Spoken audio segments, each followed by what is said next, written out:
Absolutely. Yeah, it wasn't a perfect game at all. Yeah. Too many turnovers. Coach said we had 20% turnover percentage, so 1 out of every 5 possessions we're turning it over, and every time, we're capitalizing off of a run. That's really when it starts to, we start to get sped up and everything. And that's when we turn over the ball. So, I'm disappointed in myself for that, because I know I can play better. But, overall, again, they're a really good team, and they can, rush you and make you go in a hurry. So, kudos to them.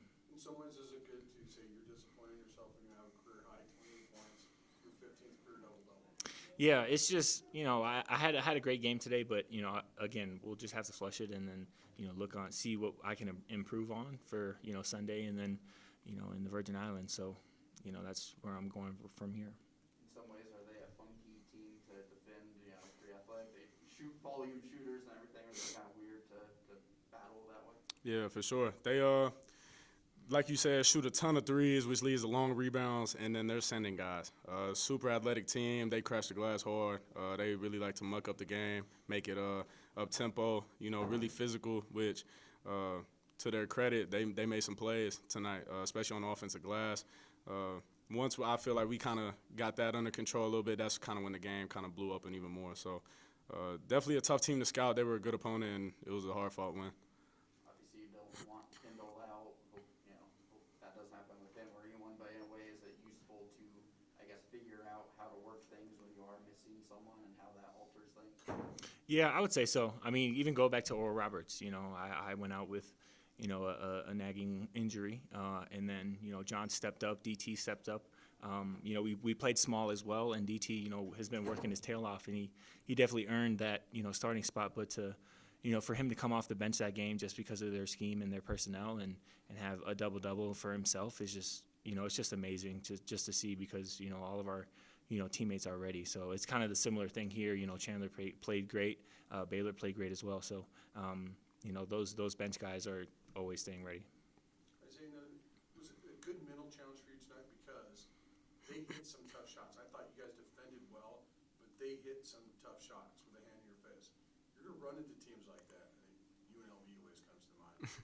Is it good to get a game like this early, because you have to react to that the right way, right? Absolutely. It's a part of basketball, and it's a part of playing high-level basketball. You're going to come across like a lot of players that can make tough shots. They work on their game just like we work on ours. And so being able to continue to have the mental toughness to come back possession after possession after possession and keep on trying to dig in and get stops. And over the long haul, you just kind of have to live with those odds, of them hitting step backs from 35 feet, So they had a lot of tough shot makers, and they definitely hit some tonight. But I feel like all in all, we were able to stay the course over 40 minutes.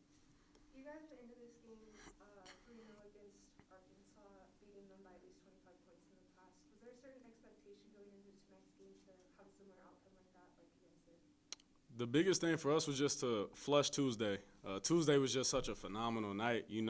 With having the fans back, the way we played, we made a ton of plays, the opponent that we were playing. So not getting caught up in that, I feel like, was really big for us. And moving on to the next game and having that same approach that we had for Oral Roberts against Arkansas Pine Bluff here tonight. And so I feel like for the most part, we really did that, and we locked in on the scouting report, and ultimately we were able to get the win. How does it feel having your guys' season unfold here remotely? Man, it's amazing. It's the students have done an amazing job, filling the stands. Surprisingly, more than the season ticket holders, which is a really tough thing, because the season ticket holders and all the locals here are amazing at showing up to games. So as long as we can get more people there and having a great experience, like hopefully they are after these first 2 games, it should be consistent that way through the entire season, because again they help so much in winning games, because it's a hard place to play on the road. You guys like this challenging opening schedule? I mean, it's three quick games right off the bat for you. Going to kind of test you before you go down to Virgin Islands.